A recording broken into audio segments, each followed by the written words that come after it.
So welcome to the U.S. Embassy's Black History Month programming series. This is part of our school outreach, and welcome to Captains and Cookouts. It is our speaker program as we celebrate Black History Month, and this program has multiple objectives. One is to highlight the history and legacy of African-American Marines in the U.S. military. Second is to really talk about the diversity of American history and something we like to call soul food in the South in the United States. And lastly, to highlight American values of volunteerism and service.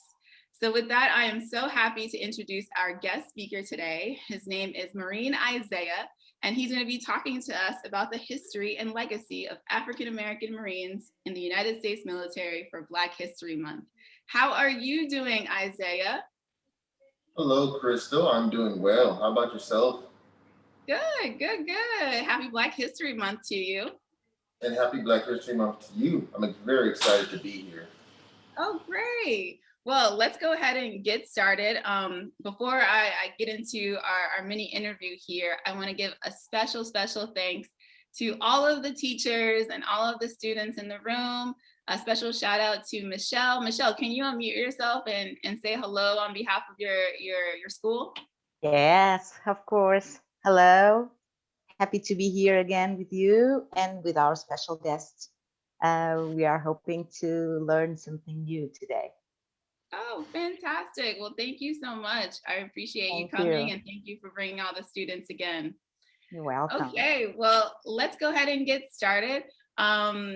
I would love to hear, since we're talking about the history and legacy of African-American Marines, let's back up a second and start with what are the Marines and what do they actually do? That's a really good question, Crystal. So, we as Marines are one of 8 armed service branches in the U.S., in the United States. So, with that being, we're also a department of the Navy. And since we're a department of the Navy, we also function on land, air, and sea. So, we cover all realms of patrols.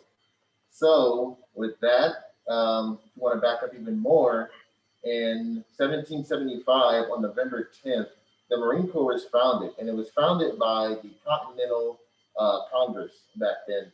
So, since then, Marines have been in many different battles and events.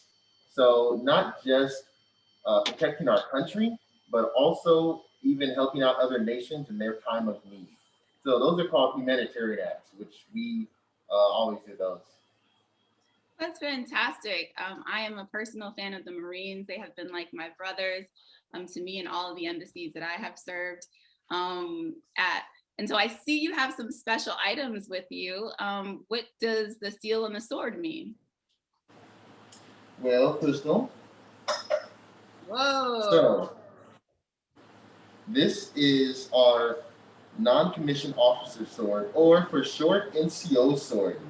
So this right here, the Marine Corps adopted this sword in 1759. It's modeled after the U.S. Army's foot officer sword, and so only mid-level officers such as myself can use this sword. Any junior Marines or lower-ranking Marines cannot touch this sword. They will be permitted to for practice reasons, but other than that, no drill or ceremony, they will be touching this sword. So it's exclusive to all mid-level officer, non-commissioned officers in the Marine Corps. And so we would use this kind of sword only for drills and ceremonies. So just if we need to have a cake cutting ceremony, a retirement ceremony, or even a promotion ceremony, we would use this sword like this, and we would drill with it, which is just pretty much making some basic maneuvers with hand and wrist and foot movements with it. So this is used for that. And right behind me, we have our EGA, or our Eagle Globe and Anchor. EGA is for short. So right here, you can see the eagle, and that symbolizes our nation and our nation's freedom.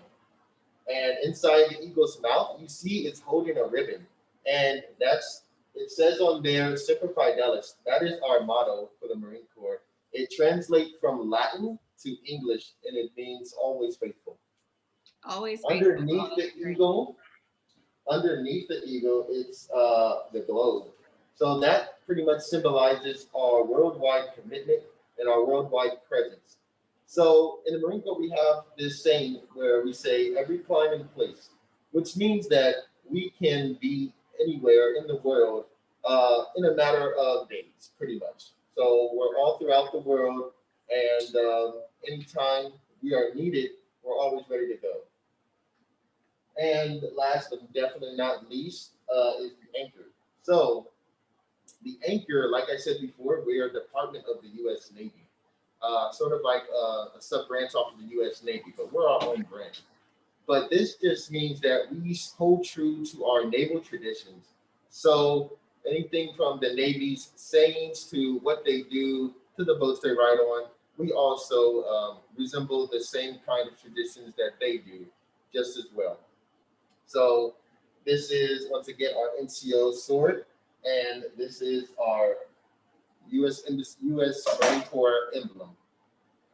Great, great. Well, it's great that we have students from Escola Secundária de Ambuja, some from Escolas de Relvas, de Apiarsta, and Estudante São Vicente do Paulo.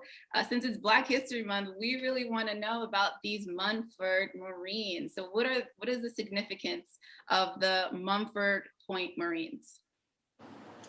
So at the time of our country, with the Mumford Marines, our country was at segregation. So that just pretty much meant that Black men and women could not sit or eat or play or even work with white men or women. And with that, as America was getting ready for World War II, our president at the time, President Franklin D. Roosevelt, had came into an issue with numbers. He wanted more men out there to join the battle. And to get ready for World War II, he needed more. So the only solution that he found for that issue was to allow African-American males to join the Defense Force. Before that time, they weren't allowed to. So soon after that, he discussed it over with the Commandant of the Marine Corps at that time. And later on, he signed an executive order 8802, to fully stop discrimination against African-American males inside the Defense Force. And that happened on June 25th in 1941.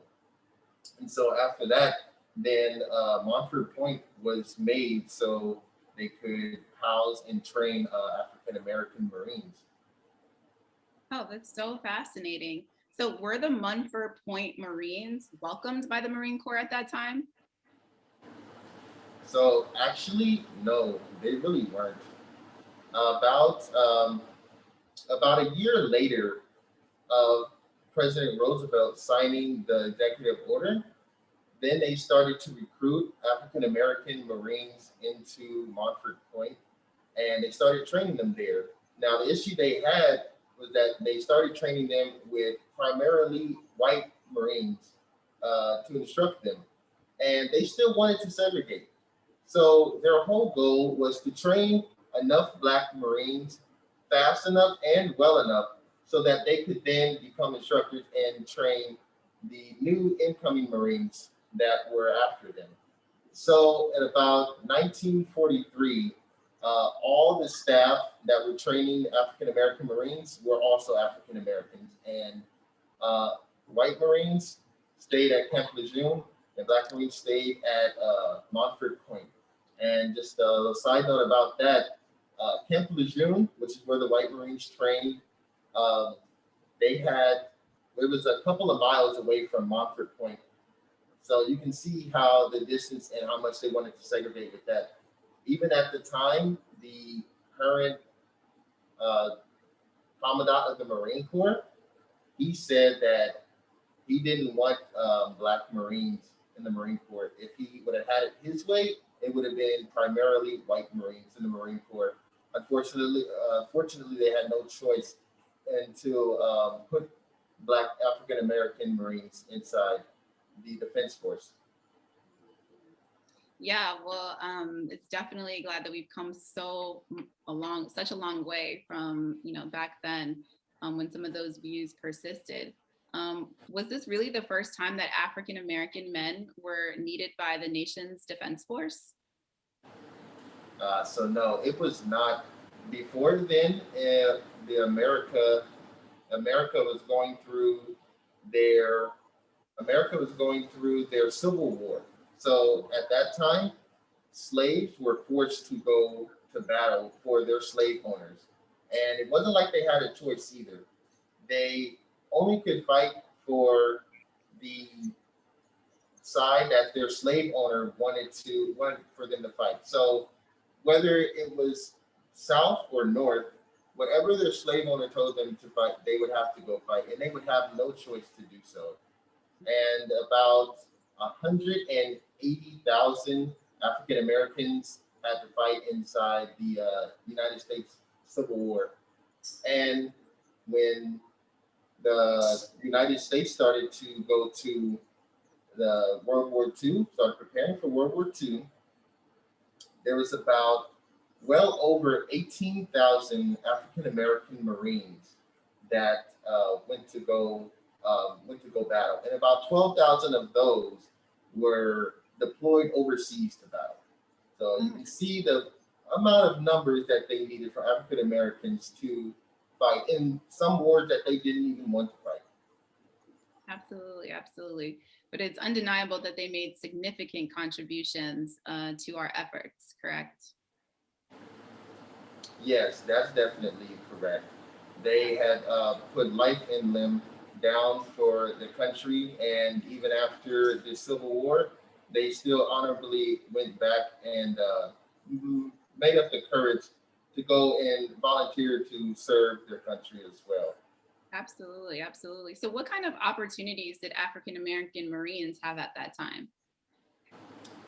So about from 1943 to about 1949, there were roughly about 20,000 African American Marines that went through Mumford Point and trained there.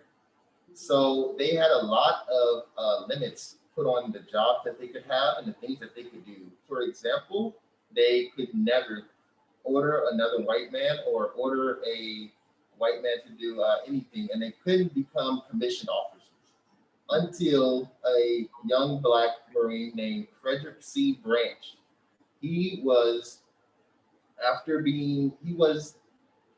intrigued of the idea of becoming an officer. So after many times of being denied, a lot of his leaders were white, and they told him to forget about it, and they just pretty much told him no. He kept trying, and after one leader saw how hard he worked and saw that he could get the job done, they went ahead and let him become an officer and join the Officer Candidate School, which is called OCS. So after that, he became the first African American officer in the Marine Corps in 1945. Oh, wow. Oh, wow. What a story of resilience and continuing to try despite the odds. So after the integration of African American Marines, did segregation continue long after that? Yes, it did. Like I said, their whole purpose was to continue segregating. They had no intentions of desegregating the defense force. But after Frederick C. Branch became an officer, there started to become cracks inside the tradition that they once knew as segregation.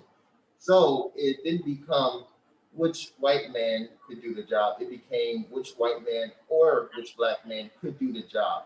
And from there on, Black men started to get more opportunities to jobs. And then it soon became which man could do the job.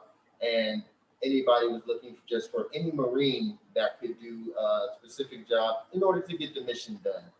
So it did go on, but soon after that, the Marine Corps started moving over to more of a traditional, what we call today as integrated.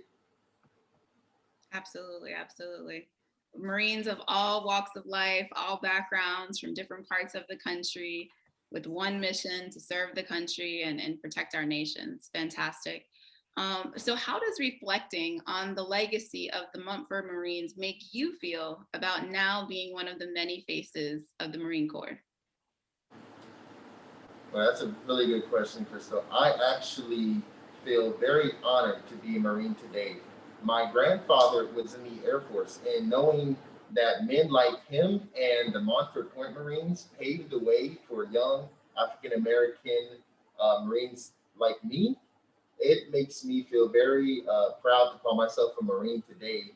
A lot of men in the past would have loved to have become a Marine and would have loved to serve their nation. And honestly, the things that I've done, the things that I've seen, it's been the coolest experience. And I wouldn't have gotten this experience without the Marine Corps. So just to answer that, yeah, I am very honored to call myself a Marine today. That is wonderful. What an incredibly inspiring story that you get to follow in the footsteps of your family in that way. So I know this is a program called Captives and Cookouts, and we've definitely learned a lot about the history and legacy of African American Marines and the Marine Corps. But I heard at a good cookout, there's always some good food. So you may have a talent, I heard, that a lot of people don't know about. There he goes, Chef Isaiah. Welcome back to the program. I see you got your chef coat on, and you're gonna help us with this virtual cookout, right? Yes, I am. I've Oh, already got awesome. some food made. Oh my gosh, you made some food for us. That's fantastic.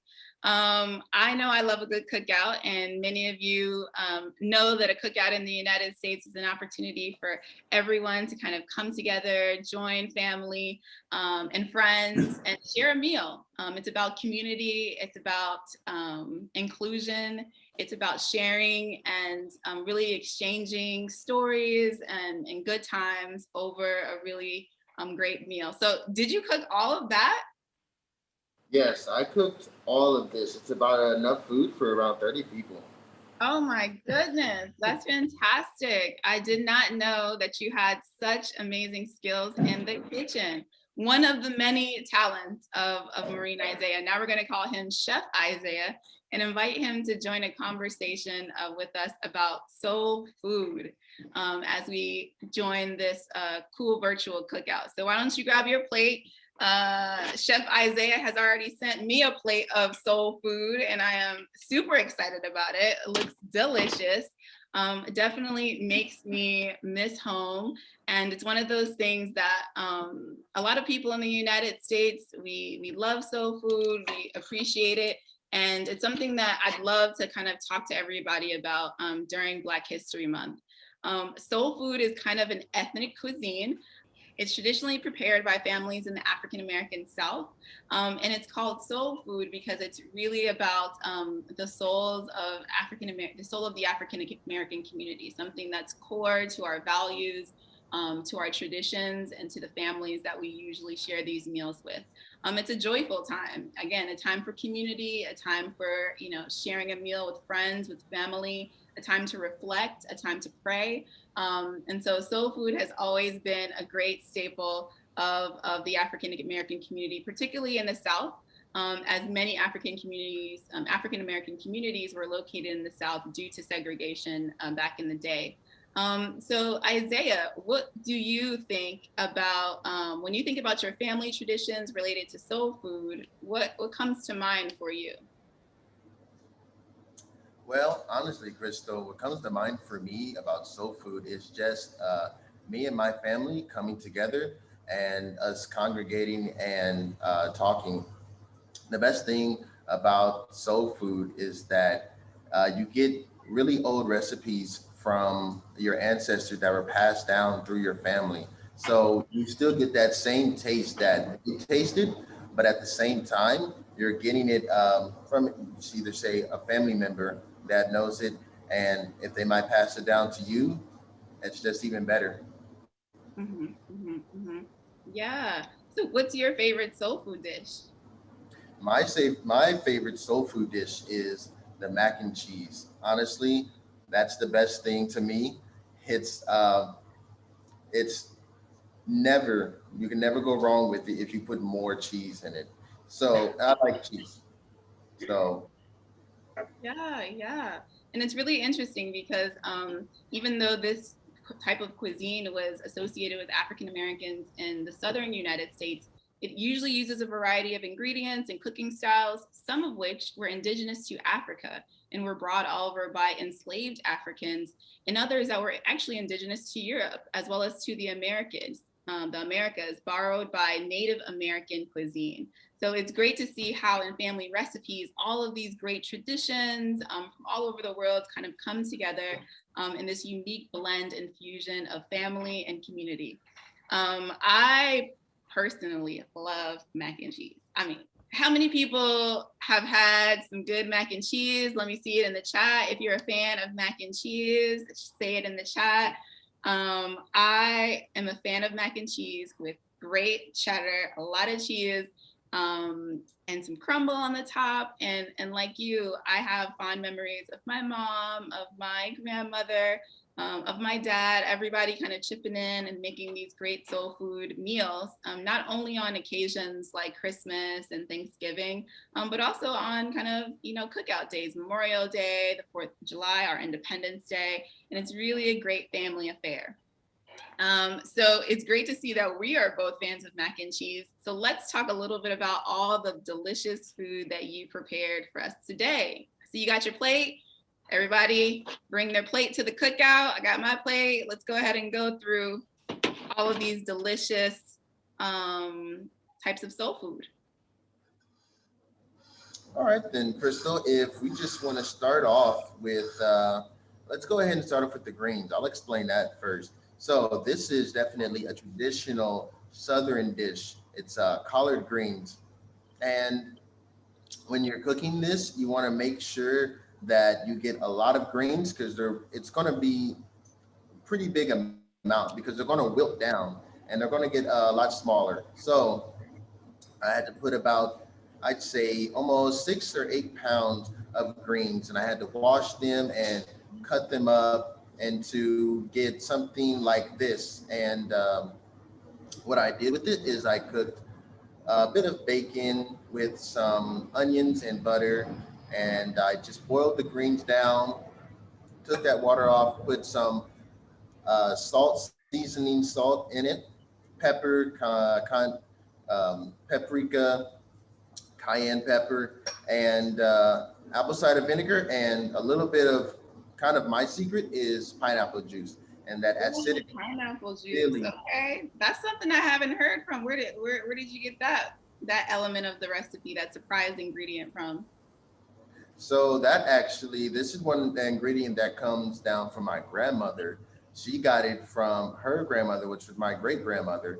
And I told her when I was making this that I wanted to show you guys something that came directly from my family to just give to you guys. So that was it. That's where it came from. So we have to thank grandma and great grandma for passing down the recipe for these delicious greens. I just had a bite. They are delicious. Some of the best greens I've tasted.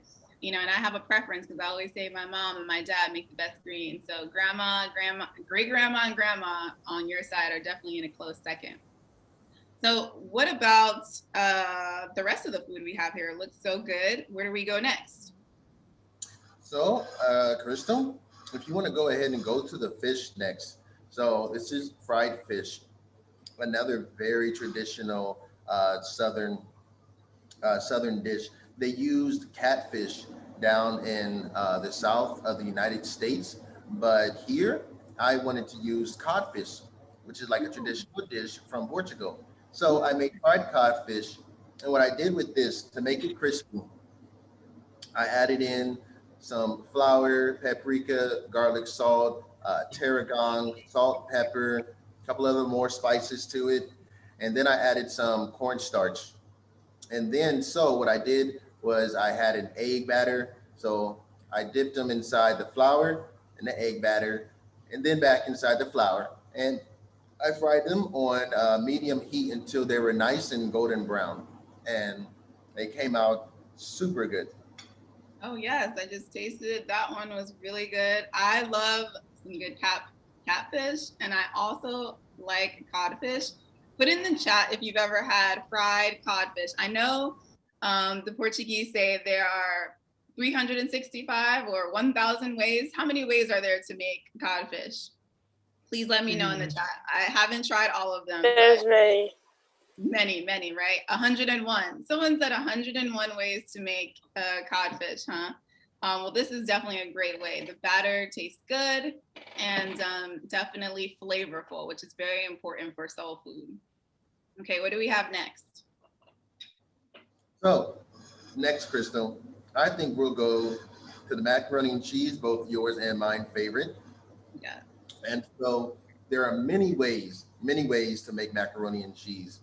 The best way that I like making it is baked macaroni and cheese. So what I did after boiling my noodles till they were al dente in some salt water. What does al dente mean? Just for everybody in the room. Al dente is that sort of medium you get between a hard noodle and a really wet noodle. It's perfectly firm without being so soggy. Great. So that's an al dente noodle. And then what I did with my cheese sauce was I made a roux, which is butter and flour. So I made a roux with that. And what that does is that's going to make everything really thick. I also put it in some heavy cream, some almond milk, and a lot of other spices with it. But the 4 cheeses I used were Gouda, Brie, cheddar, and mozzarella. 4 cheeses in this mac and cheese. Wow. 4 cheeses in this mac and cheese, yes. And then after I made the cheese sauce, I mixed it all up, put it into the pans, and then I poured garlic bread crumbles on top of it and put it in the oven. Garlic bread crumbles. And how long did this have to cook to get so golden brown? To get so golden brown on the top, because it had to take about 20 minutes for it to cook. 20 minutes for it to cook while aluminum foil was covered over it so the cheese can get really hot and stick to the pasta. And then about another 20 minutes with it uncovered so the top can get really covered. So it took quite a while. Yeah. I see some people in the chat talking about their favorite types of bacalhau. Bacalhau abrash is one of my favorite as well.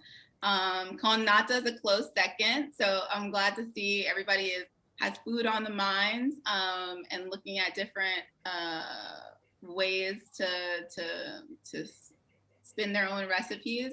Has anybody had collard greens, macaroni and cheese, or fried fish, kind of American style? Go ahead and share it in the chat if you have. I'm super curious to know. Never. Okay. Well, next time we're going to be hopefully, getting everybody a plate from the cookout so they can enjoy it. Oh, so we have some people who have tasted soul foods. A few people have said yes. What kind of soul food have you tasted? If you've tasted soul food, let me know in the chat.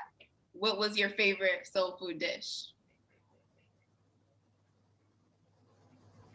Yeah, and while we wait for people to think about what their favorite soul food dish may be, let's go to our last element of the dish and probably one of the stars of the plate. I think we have some cornbread here. Yes, definitely, Crystal. So this is definitely one of my best recipes that I put together.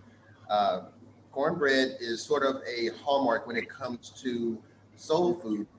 Every time we always have soul food in my family, there's never not cornbread there. There might be other buns, but cornbread is always there. So this recipe is made with flour and cornmeal to make the dry ingredients. Also with a bit of cornstarch, baking powder, and baking soda. And then for the wet ingredients, took butter, oil, sugar, and eggs. And so after mixing all that together, at the end, I went ahead and folded in some sweet corn in there. And there's different ways to make cornbread as well. I've seen this style, and when I was growing up, I had the style where there was no corn inside cornbread at all. But I figured that this gives it more of a moist texture to it and a really sweet flavor as well when you bite into it. So, tell me what you think, Crystal. Oh no, this cornbread is delicious and it is very sweet and it is very moist. It just kind of melts in your mouth, and that's exactly how cornbread should be. Whether it's next to some soup or with a good old mac and cheese and fish, cornbread is a staple, and you can pair it with everything. Okay, we have someone said mac and cheese is their favorite. Who's ready to try one of the 4 things that we have on this Sofu plate? Mac and cheese. Yes, some people absolutely. Fried chicken, fried fish. These are all things that pair well with, a typical soul food plate. Yeah, so I want to hear from you guys. What do we have any chefs in the room? Ooh, someone said smothered pork chops. Yes, absolutely. Mac and cheese, another good one. Another fan of mac and cheese. Do we have any aspiring chefs in the room? While people get their thoughts together, because I know we have some people who love to cook. Just like food and cooking is a love and a passion and hidden talent of our, Chef Isaiah, and who doubles as Marine Isaiah. I'm sure there's many of you that can also really get around the kitchen well. But Chef Isaiah, thank you so much for this delicious meal. And he did not just make all of this food for just me and him. The U.S. Embassy, in the spirit of Black History Month and our shared values of volunteerism and service, has decided to donate the food from today's virtual cookout to a great organization working in Portugal, Amigos da Rua, that's supporting homeless people in the homeless community in Portugal. A great friend of the U.S. Embassy, a continued partner, and doing great work. So all of this food is going to go to our friends to support a really needy and deserving community. So thank you so much for making this delicious meal for them and for us. And with that, I'd love to open it up for questions from the group. What are some of the questions that you have for Chef Isaiah?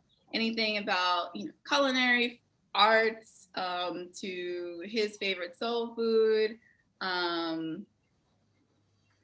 anything that you are interested in, please just share it in the chat and we'll be sure to ask him. Someone said, I would love to know how to cook, but sadly I don't know. Well, it's never too late to learn, okay? What would you say to someone who, maybe wants to do a little bit more experimenting in the kitchen, but has not really tried it or hasn't had the experience? So I think I'll start this answer off with my experience in the kitchen when I was younger. I am an advanced science student in high school, and I definitely love the chemistry of cooking, and that's exactly what it is, a chemistry. So even if you're not the best at chemistry, you can still cook. It just takes time. As a kid, I always loved watching my mom cook and watching my sisters cook, and so I loved eating it as well. So I always wanted to start making my own food, and as I grew up, I started making some simple snacks after school, and some simple recipes for dinner.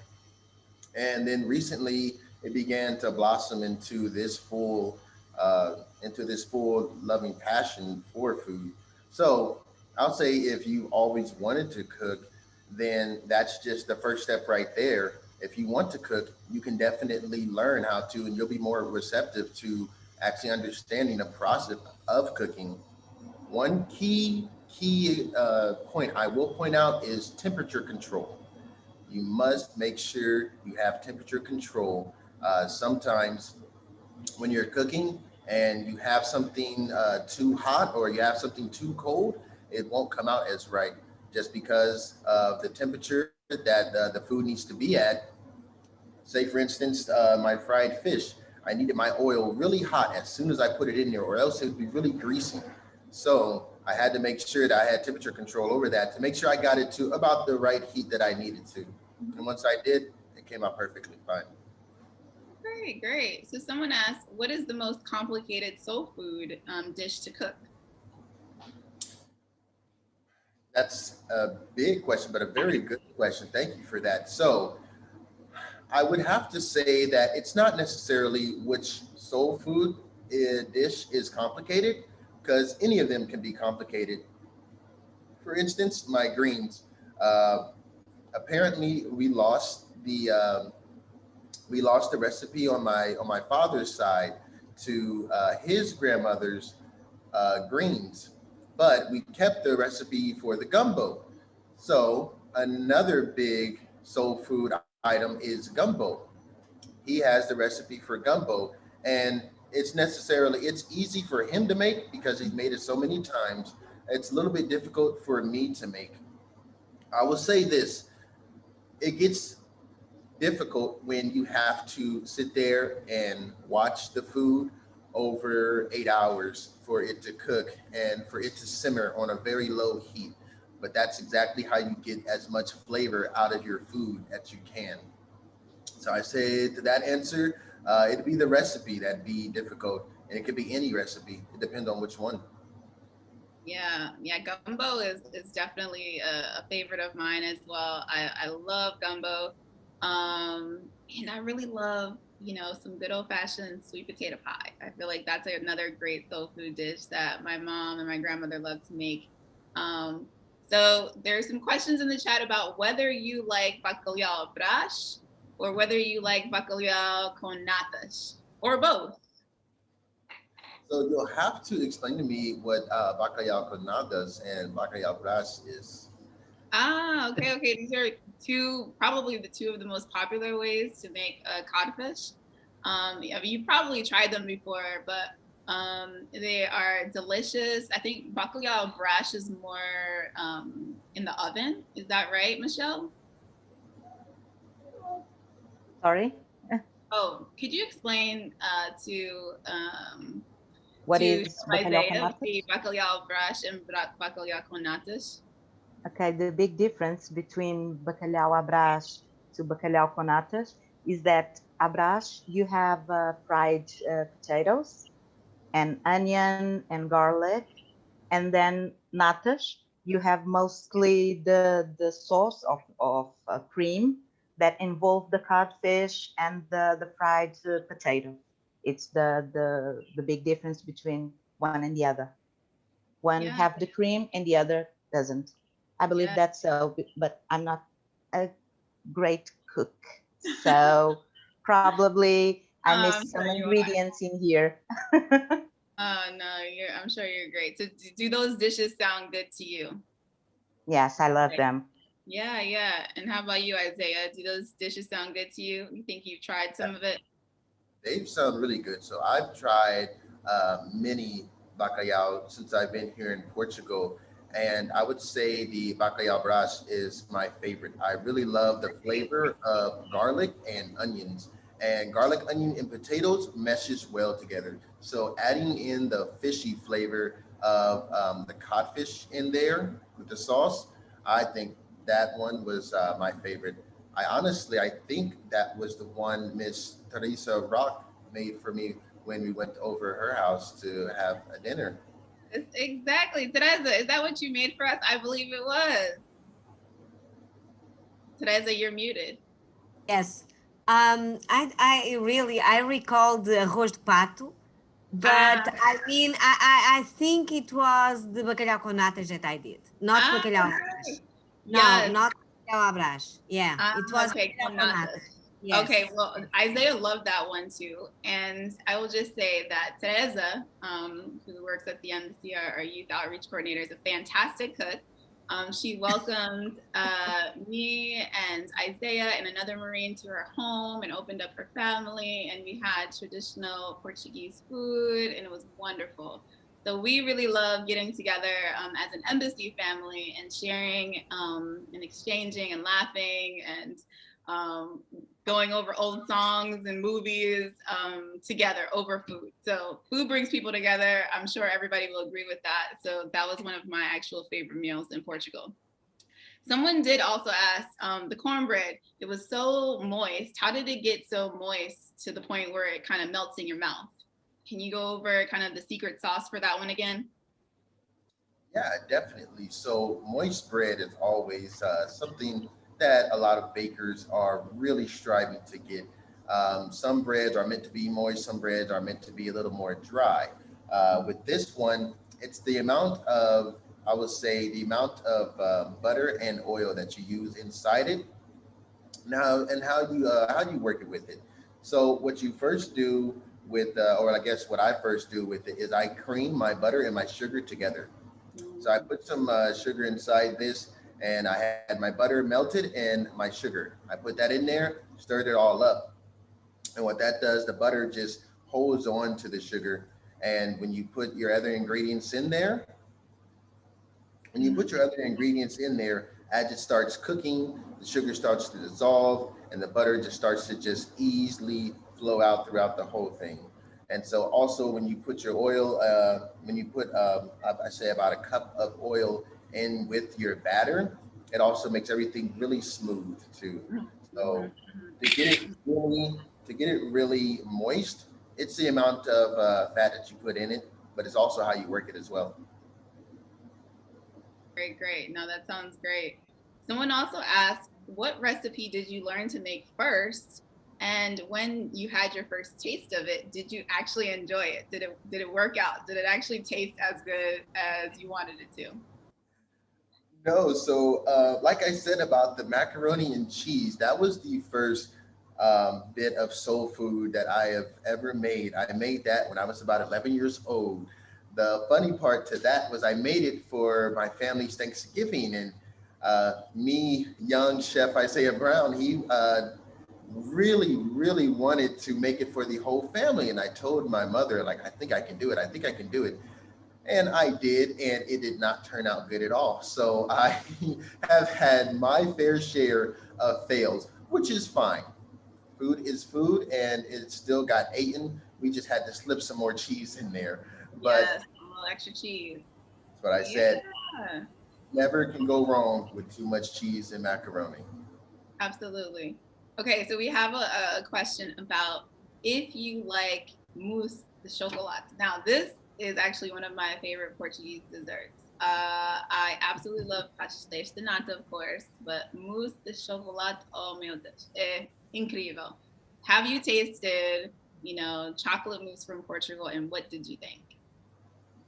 Yes, so I have tasted chocolate mousse from Portugal, and I honestly think it's really light. It's very sweet, but at the same time, it's really light and airy. So every time I get it, I get a small bowl, and I think like, oh, it's going to take me a little bit to finish this, and it takes me about 5 seconds to inhale it all. And I honestly, I've tried to make my own before, and it came out just a bit dense. So I'm going to keep continuing to try it and see how I can get it really light and fluffy and airy, how I tasted it in Portugal before. Okay, so definitely just go ahead and invite us all back to the, when you try to do the chocolate mousse again. We'll be your taste testers. We promise. We will appreciate and be very grateful. Yes, I'm looking forward to that. Someone asked, when did you start cooking? I started cooking very long ago. So it started when I was about in middle school and in America. That is about, I'd say, 6th grade. I'd say 11 years old when I started cooking, maybe even a bit younger than that. And it was just some simple foods, grilled cheese sandwiches, crackers, some toast with cheese and some deli meat inside it. Just anything that I could honestly look and put together and warm up or even maybe chill even, I would try that. It wasn't until I was a teenager and I started to really dabble in different kind of spices and different kind of vegetables and how to make a roux anything like that. It wasn't until then I started to really branch out. And as I went to culinary school when I was in high school, that's when I really got my knowledge, and I got some secret knowledge about some recipes that I didn't know. So now I'm able to maneuver in the kitchen, I say, very well, like a professional chef would do as well. Okay, professional chef. Yes, that's great. I love to see people embracing their passions and their talents and really doing something that they love, especially something that speaks to their family traditions. There's nothing better than that. So what is your favorite food? Doesn't have to be soul food, but what's your favorite food to actually cook? Well, my favorite food to actually cook is actually breakfast items. So I really love to make waffles and French toast. So Ah, I see some that, people smiling. That means that they love waffles and French toast too. yes, I recently just did a new take on French toast. I just mashed up some bananas and strawberries and put that with a little bit of flour and sugar and cinnamon. And so I put that in a waffle maker and it came out very nice. So I like to experiment with my breakfast food, and I like to make a lot of breakfast food. I think it's definitely the best thing to have in the morning is a waffle. And you can even do savory waffles too. If you want to put some pepper and some cayenne pepper and some salt in there, and you can even make chicken and waffles. Yeah, chicken and waffles. That's a good one. That's a good one. So when you're not in the kitchen, how are you, what do you do for fun in Portugal, under ideal circumstances? Yes, well, now with the quarantine, I just try to, I mostly cook a lot, and baking takes up most of my time. I make my own dough by hand, from cinnamon rolls to donuts to cinnamon bread. I see Crystal smiling, so she Yes, would like that. I love cinnamon rolls. So I take up a lot of my time cooking. When I'm not cooking or at work, I am in school right now, just studying entrepreneurship. One day it is my dream to own my own restaurant, maybe even a bakery as well. Oh Um, my gosh, that's fantastic. Oh, the spirit of entrepreneurship is so, so, so important. And having, minority owned businesses, young people owned businesses, I think that's really, really, really inspiring. So continue the great work and good luck in school. yes, I will. Thank you too, Crystal. Yeah, yeah. So if you did open your own restaurant, what kind of food would you specialize in? So it wouldn't necessarily be soul food, even though there would definitely be some items on there that would be soul food.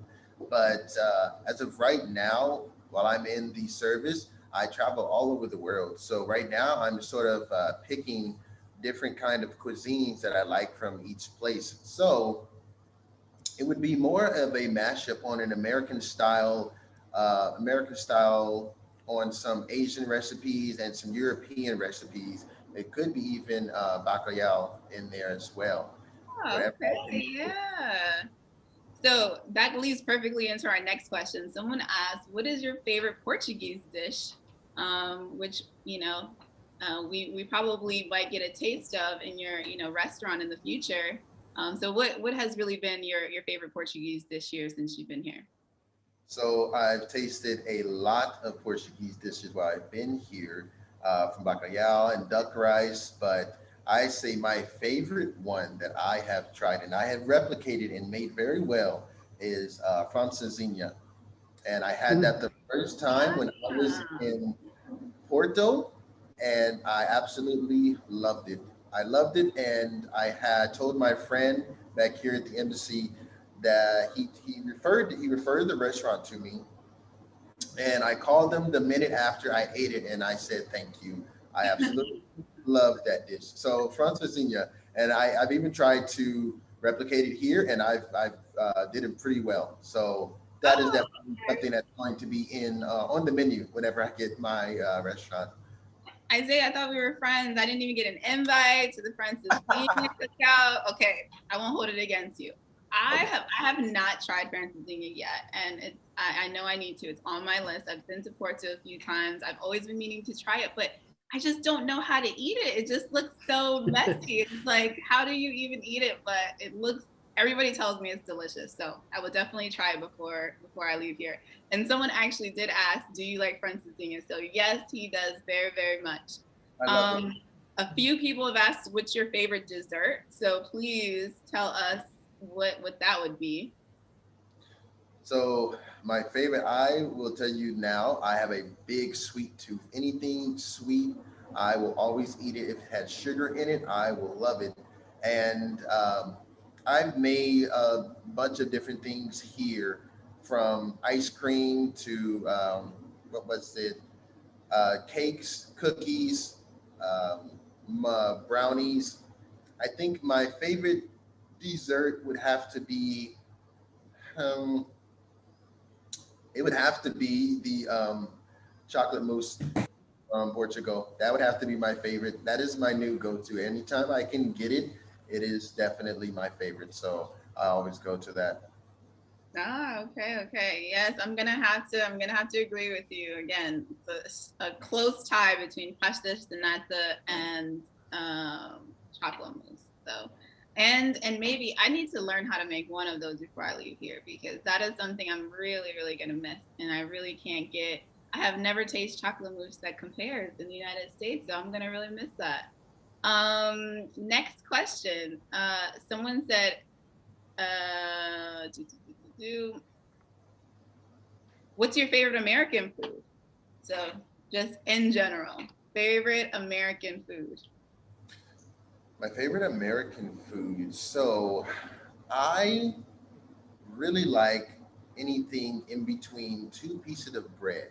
So burgers are definitely burgers are definitely my go-to. If I go to an American steakhouse, a lot of my friends are wanting ribeyes and New York strips, and I honestly I asked for a big Angus burger and with everything on it. And if it has onions on it, that's a plus. Garlic inside it, that's even better too. And if the restaurant makes their own bread, their own buns, then that's also a plus as well. The bread here is just so delicious, and it's so fresh, which is something so unique. Portugal and Europe. That's really, really fantastic. A great question for all of the vegans and vegetarians. What is done to make vegetarian soul food as tasty as normal soul food? Do you have any So thoughts on I that? will tell you this. I recently just became a vegetarian, and so Okay. I've been experimenting with different sort of spices and different sort of vegetables to get sort of a meaty flavor. So to make soul food taste just as well, to make vegetarian soul food taste just as well as like a meaty soul food, you have to get the right spices. That is key. The right spices. And I will tell you, there's a bunch of different spices at Continente, the grocery store, anywhere. Down south in America, a lot of people, they either grow their own spices or they have special people that they get their spices from. There's a lot of different plants, and they give off such an intense flavor. So something like curry powder definitely comes into play, especially with soul food. It's not necessarily making curry, but it's the intense flavor of the curry powder that kind of gives it more of a meaty taste. And also cumin and any kind of liquid smoke or Worcestershire sauce or even A1 sauce. If you put that with mushrooms, you can have yourself a nice barbecue mushroom sandwich. Ooh, that sounds so good. Yeah, I mean, it's so fascinating how far, vegan and vegetarian food have come, especially in the United States. I mean, you can have some soul food, you can have some, you know, vegan, fried catfish that tastes so similar, or vegan mac and cheese is really popular, no eggs, no milk, and tastes just as good. So I'm glad that there are great options for vegetarians and vegans to enjoy soul food as much as we do. You seem to have some fans in the room, Isaiah. I will tell you, people are already asking, you know, would you open a restaurant in Portugal? I hope that's a yes. And also, would you consider making a YouTube channel about cooking soul food? Actually, yeah, I definitely would. Even though I became recently vegetarian, cooking is still the same, and the flavor still, you still get the flavor off of everything. So I have been even thinking about making a small YouTube channel about cooking soul food, and maybe not even that. The different places I go in the world, picking different kinds of dishes from those places and replicating them and putting them on a YouTube account. That has been a thought in my mind, definitely. So yes, very much to that question. Yeah, yeah. And actually, you have a suggestion for a name. People are saying you should call it the Soul Show. I love it. I mean, I think it's good. The Soul Show with soul food, with Chef Isaiah in the kitchen, making us happy and our bellies are full. I love it. Someone asked by far from all of the places in Portugal that you visited, which one has the best food? Oh, that's like asking like which child is your favorite in a family. You can't choose. It's impossible. Okay, if you had to choose, and no one's gonna hold it against you, you know, what area of Portugal did you have your best meal?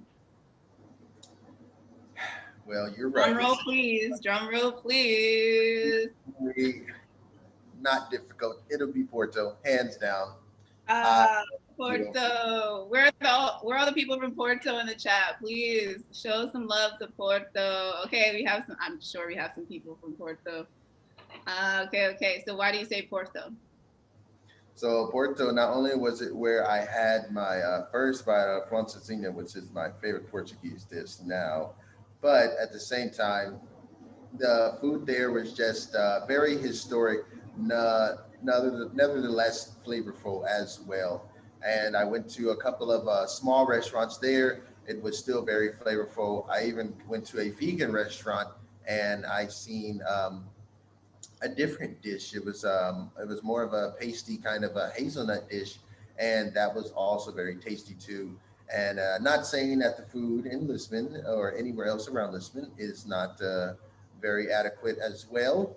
Just saying that Porto was where I really fell in love with the food there, and if I could, I would go back and just stay there for a week and try the food everywhere I go. Absolutely, yes. I would say one of the best meals that I had, someone in the chat already agrees with me, it would be alentejo. I had some of the most amazing pork preto. I had, secretos, secretos pork preto. I had really this delicious, pork and roasted potatoes, olive oil, really fresh vegetables, amazing bread. The people were just so nice. The restaurant was so simple, but just beautiful. And it was just so authentic and really reminds me of what makes Portugal special, the charm, the people, and the warmness. So that's so great. Yes, everybody, there's a few people that agree with me. Yes. People asked, have you tried vinho de Porto? Have I tried? Port wine. The port wine. Oh, port wine. Oh, yes, I have definitely. I when I went to Porto, I stopped at a winery, Graham's Winery, and I definitely loved that. I'm a very big connoisseur of wine. Mm-hmm. Unfortunately, that's not my favorite wine place, but I've definitely tried the port wine up there, and I've gotten the whole backstory, and I was completely enveloped with the backstory of port wine and how they made it and how they got it and how it's made today. So yes, I've tried the port wine in Porto. Yeah. And I see we have a recommendation for a restaurant in Beja. I will definitely write that down and try to go visit it when conditions allow. Well, just kind of as we wrap up, what's your best advice for, young chefs who might be interested in going into the culinary arts? So my best advice for you is to take every single opportunity that you can and try to learn something from it. So everything from even when I was working in a fast food restaurant to when I was a dishwasher at a hotel restaurant. I always asked the cooks on the line, I always asked the head chef, hey, what are you making? What are you doing? Why are you doing this? I didn't bug them with questions because they were cooking, but I definitely made sure that they knew I was trying to learn. And when I had gotten to the service, it didn't stop my love for cooking at all. I still have a passion for it. So if you truly have a passion, just not just for cooking, but for anything, continue to do it and continue to strive to do it, because that's how it is today when I'm still cooking and doing my job at the same time, and loving the different kind of foods. And I take every opportunity I can. I take what I can, and I learn from it. So please do that. That's my advice. And lastly, our last question is, what advice would you give for young people who want to serve their country, who want to give back, whether it's volunteering or, you know, in another capacity, to represent their country in a meaningful way? Well, definitely, I would say that serving my country has been one of the best decisions that I have made. And the experiences that you can get from serving your country is what's the really what the real award to you is. Uh, on the job experience, you get on the job experience, you get different kind of experience from people. You start to see different cultures. You go different places, and in turn, you learn about different cultures and why people do sorts of things in Europe, and it's different in America. And it's just eye-opening to the world. It completely opens up your worldview. And a lot of people, they didn't want to join the Marine Corps. I would say this: 1% of the population of the United States joins the Marine Corps, and that's not much at all. So definitely, if you are striving to then serve your country, once again, take it as a learning experience and learn from it all. But at the same time, make sure your opportunities, make sure you have your opportunities set, and definitely go for it. Absolutely. Well, what a great high note to end on. As a public servant myself, I can definitely agree with everything that you shared about how professionally and also personally rewarding it has been to represent my country as one of the many faces of diplomacy in America abroad. So with that, I'd like to thank you so much, Marine and Chef Isaiah, for joining us today for Captains and Cookouts as part of the U.S. Embassy's Black History Month celebration. It's been really fun learning about you and all of your many talents, and most importantly, the history and legacy of African American Marines in the U.S. military. I'd like to give a special thanks to my team at the Embassy, everyone who's worked on this program: Hugo, Ingrid, Teresa, Vitor, thank you so much. A special thanks to all of our teachers from Azambuja, José Relvas, and Externato São Vicente. We appreciate you. And to all the students, thank you for joining us. We appreciate your continued support. We look forward to organizing really cool programs in the future. Stay tuned for notice about our next program for Women's History Month. It's going to be very inspirational and you don't want to miss it. But until next time, muito obrigada e tchau, tchau.